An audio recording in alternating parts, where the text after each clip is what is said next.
When personal missions appeared in our game, there was only one thing players wanted to know. What will I get for completing them?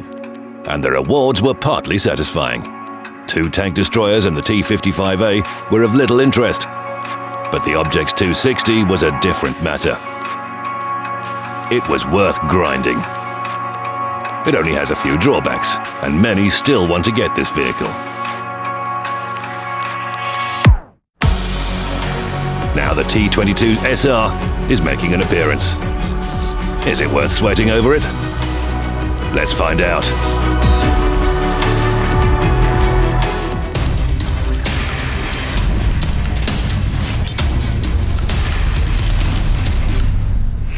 If you've played at least one Tier 10 Soviet medium tank, then you probably have an idea about what any Tier 10 Soviet medium tank is like to play. These vehicles are versatile. They can use their armor, spot enemy vehicles, and cause damage. They don't have any obvious drawbacks, but they also won't surprise you with anything outstanding. They aren't German vehicles, acknowledged snipers, or the Batchat that can take out any medium tank of the same tier with a single drum, no. But they are very versatile.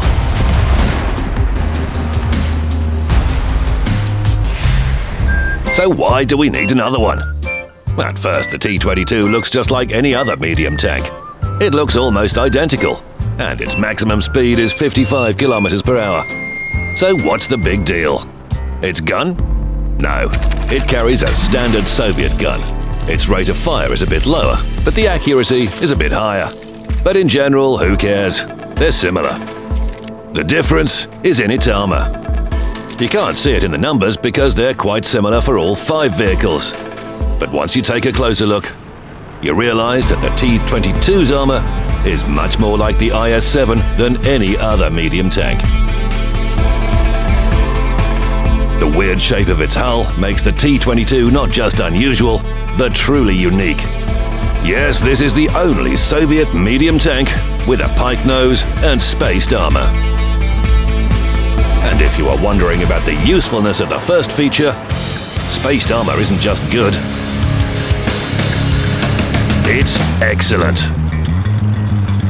It's effective against heat shells and can absorb damage from the most dangerous enemies, and in this position, the T-22 is capable of restraining the Jagdpanzer E-100. This is worth something. Of course, it has some vulnerabilities. For example, the T-22 can be penetrated in its upper glasses plate or gun mantlet, and experienced players will realize this immediately. But there is something you can do.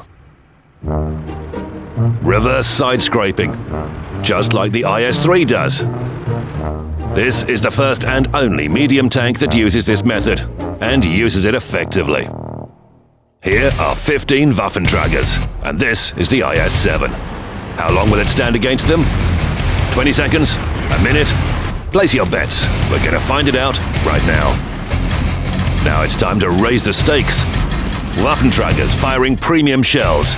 Gosh, 15 Waffenträgers firing premium shells.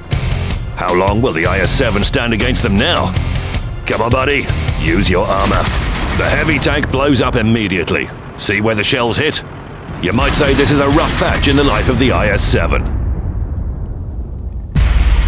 And now it's the T-22's turn. 75 hits. 42,000 potential damage. And what's the result? They only scratched the paint. A medium tank has better armor than the IS-7. Any questions? Sure. Shell bounces and non-penetrations are always good.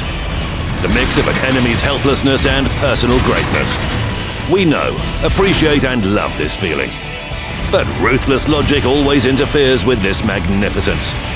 You know what tanks are like. If it's got a lot of armor, then it can't be very agile.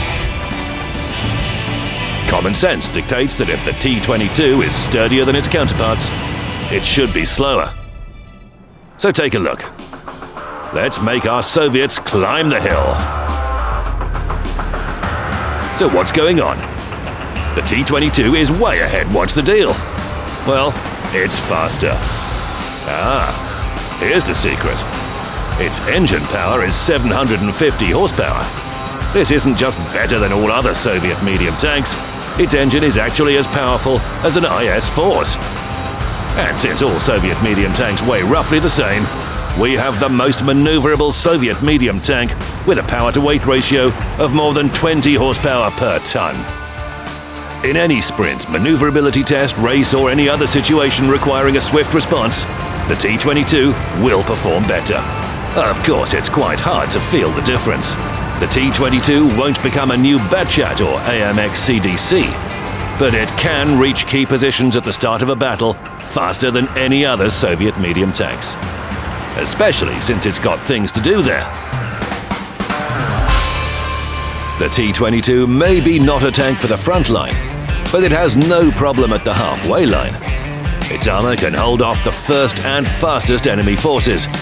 The Batchat likes to rush forward, but if it runs into the T-22, it'll unload its drum in vain and only get a few hits. And then the real tanks at the front line will catch up. In general, the T-22 is reasonably good. It doesn't have any obvious drawbacks, despite being similar to the Object 140 and T-62A. It's actually superior to them almost in everything. It has better dynamics, better armor, and fewer drawbacks. Well, it's the best Soviet medium tank. So what's the catch? We all know that it's impossible to be beautiful, successful, and talented at the same time. What is its drawback? What's its greatest flaw? And the answer is the T-22 itself. You can waffle on about its characteristics or usefulness, or how convenient it may or may not be to play. But the big question remains the same. How can you get it? Things aren't simple with the T-22. You'll have to complete all personal missions in rampage mode. And let me tell you, it won't be easy. For most players, it'll be a grind. But the end result is worth it. The T-62A, Object 140, Object 430, and Object 907 differ from each other like breeds of penguins. And the T-22 is just another penguin. But it's the Emperor Penguin.